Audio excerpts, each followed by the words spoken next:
O Wallerstein diz o seguinte: e se nós estivéssemos tal como as pessoas no século XV estavam?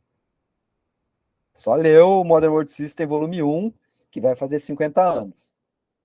As pessoas no século XV, obviamente, não sabiam que ia dar capitalismo. Talvez não fosse dar, né? Deu por acaso. Quais que eram as estruturas mentais dessas pessoas? Cristianismo, paganismo, concepções transcendentais. O argumento do Wallerstein, muito forte, qual é? Ele, e eu também acredito nisso, 1968 começou a revelar que a gente está numa coisa parecida com essa galera, que o velho sistema está se desintegrando, mas você não tem nem as palavras para dizer o que está acontecendo, quiçá fazer um diagnóstico do que está acontecendo. Qual foi a saída dos cristãos? E é isso que está no Carlos V e Filipe II, que o velho Brodel estava discutindo, e que o Wallerstein puxou para cá. Qual foi o diagnóstico das pessoas que se julgam inteligentes? Olha, o problema da cristandade é que o Papa está num atrito histórico com o imperador. Isso tem séculos. O imperador não manda. Por quê? Os senhores feudais não obedecem. Outro problema, paganismo demais. Pessoas que se acham geniais estavam fazendo um diagnóstico de um sistema que já não existia. É que nem em 2013, né? Ninguém entendeu nada por quê? Então, nessa cabeça desenvolvimentista, né? Esse bando de maluquice que não tem mais conexão no real, né? Não consegue fazer o diagnóstico, não consegue entender o que está rolando. Qual foi a saída? Bom, vamos fazer um acordo, então. Vamos reforçar o poder do imperador, Carlos V, projeto do Carlos V. Vamos fazer um acordo com o Papa e vamos começar a McDonaldizar a missa. Não vai mais ter paganismo, entendeu? Vai ser a doutrina tradicional. O que isso produziu? Um conjunto de revoltas. As pessoas estavam putas com o senhor feudal. Que dirá com um rei e o imperador acima? Elas iam ficar muito mais furiosas. As pessoas estavam furiosas com uma igreja que era meramente clericalismo. O que eles queriam? A força do cristianismo sempre foi o sincretismo. Esse país não existiria sem o sincretismo religioso cristão. Os caras estavam indo na contramão disso. Isso fez o quê? Uma revolta, né, emanar de baixo para cima. Essa revolta assumiu a forma do quê? Heresias e milenarismos. Como é que é aí que está o Wallerstein na sua forma pura. Por isso que não teve Revolução Burguesa. Né? A Revolução Burguesa é uma coisa patética. Foi um acordo por cima para massacrar o quê? Um conjunto de levantes locais que ameaçavam os privilegiados. Por isso que as heresias eram revoluções, sim. Revoluções foram vencidas pragmaticamente por um amálgama entre uma aristocracia declinante e uma nobreza emergente, e uma burguesia emergente, que se encontraram nos cargos do Estado, na propriedade e na cristalização do monopólio legítimo do uso da força no Estado, no fisco e tudo mais. Então, essa que é a visão do Wallerstein. Né? Você tentou reformar o mundo velho com o que você conhecia. O que você fez? Criou outro mundo, que ele chama de pior. Essa que é a questão. Aumentou a exploração, fez as pessoas trabalharem mais, converteu a natureza no quê? Numa escrava do capital. Esse é o ponto onde ele está mostrando a sua veia polaniniana. O Wallerstein estudou em Nova York, né? Em Colômbia, que era digamos assim, um centro polaniniano. E depois que foi publicado por inglês os escritos húngaros do Polanyi, ficou mais claro como é que era o jogo do Polanyi com o marxismo e da crítica à máquina e ao maquinismo, que está dentro da visão do Wallerstein. A única pessoa que eu vi até hoje que levantou essa bola foi o David Graeber, né, que percebeu a influência do Polanyi muito cedo no pensamento do Wallerstein, né, e que eu acho que é uma influência decisiva. Não esse Polanyi bobinho, do contramovimento. Polanyi das mercadorias fictícias e de que o problema é o fetiche. É só ler lá os escritos húngaros que isso fica claro. E fica clara a influência que ele exerceu sobre o Wallerstein. Então, esse é o ponto do velho Wallerstein. Ele está dizendo, né? E aqui eu vou pôr a questão política, que é o que ressoa no Paulo. Você tem que tomar uma decisão na sua vida. Né?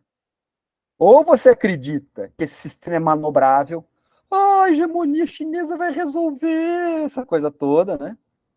Ou você acha que o bagulho está entrando em crise. Não é a China que está vencendo o Ocidente. O sistema está entrando em crise. Se o sistema está entrando em crise, o buraco está muito mais embaixo. Nós estamos no século XV. Nós vamos querer uma outra ordem parecida com a do capital, a chinesa. Eu não quero. Eu não quero. Não quero mesmo. Né?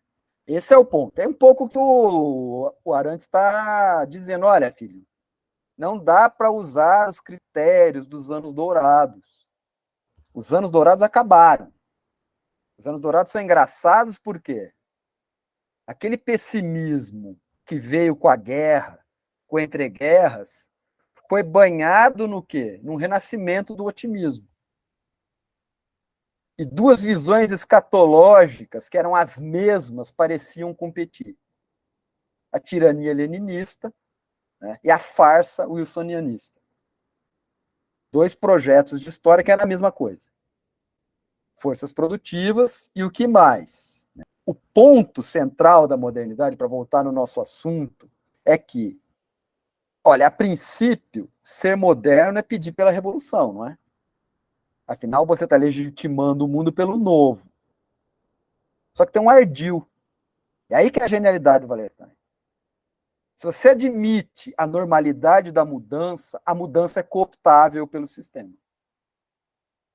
A história que o Wallerstein vai contar da geocultura é a história de três forças que, no fim, acabaram cooptadas pela normalização da mudança. O que ele vai chamar de radicais. Radicais, os caras queriam acelerar a qualquer custo. Por que eles achavam que acelerar fazia sentido? Porque acelerar ia pôr o fim no obscurantismo. Vai surgir uma galerinha, os liberais, que vão dizer palma, palma, palma. Vamos acelerar, mas não tanto assim. Tem coisas que a gente tem que preservar. Racionalizar o sistema de propriedades, proteger de fato o súdito. A crítica ao antigo regime foi uma crítica liberal. É pensar o poder do ponto de vista do súdito, dos civitas. Né? E eles odiavam os radicais porque eles estavam atravessando tudo. Qual que é a pegada do velho Wallerstein? Genial. E isso encontra eco nos principais pensadores conservadores, né? Todos os bons. O conservadorismo se transmuta depois da Revolução Francesa, entre aspas. Os conservadores começam a perceber o quê? Que algumas mudanças são inevitáveis. Se algumas mudanças são inevitáveis, não adianta querer fazer a roda da história voltar para trás. O que você tem que fazer? Reduzir o ritmo. Porque se você reduz o ritmo da mudança, você permite que o velho, essa é uma expressão conservadora moderna, regenere. O que os conservadores querem falar com regeneração do velho? Costumes que ninguém entende direito, mas que sobrevivem à prova do tempo. É engraçado como a ideia de tribunal da história é isso, pintado de vermelho. Porque o tribunal da história a gente não entende as sentenças, né? É só depois. Né? É o conservadorismo pintado de vermelho. O que é a visão conservadora? A sociedade é formada por hábitos que se cristalizam. Eu comecei a ler o Wallerstein, eu fiquei estarrecido quando ele diz: estruturas são como recifes de coral. Cara, isso é um argumento conservador. O que são recifes de coral? São coisas que se sedimentam muito lentamente. Tem mais coisa morta do que viva num recife de coral, não tem? Os vivos querem ir para uma direção, o mar não deixa, vai ossificar de uma determinada maneira. Depois alguns conservadores usavam essa imagem, eu não sabia. Veja, um recife de coral é um diálogo constante entre os mortos e os vivos. Quem são os mortos? A galera que deixou a casca ali. A galera que deixou a casca ali limita e dá uma certa direção para onde o vivo quer ir. O vivo quer ir para lá, quer tomar 1000 direções, né? Tem essa pressão do quê? Dos mortos e a pressão de coisas que ele não controla. A maré, o pescador que pisa em cima dele, né? Veja, mas o Wallerstein não está fazendo uma visão conservadora. Ele está flexibilizando o conceito de estrutura. As estruturas se transformam, não do jeito que a gente quer, infelizmente, mas elas se transformam. Veja a sagacidade dele. Definir estrutura como uma invariância vai impedir que a gente perceba o peso do tempo da transformação do real. É a estrutura dos sistemas complexos, que ele começou a falar com o Prigogine, né? É a ideia do tempo presente, é a diacronia.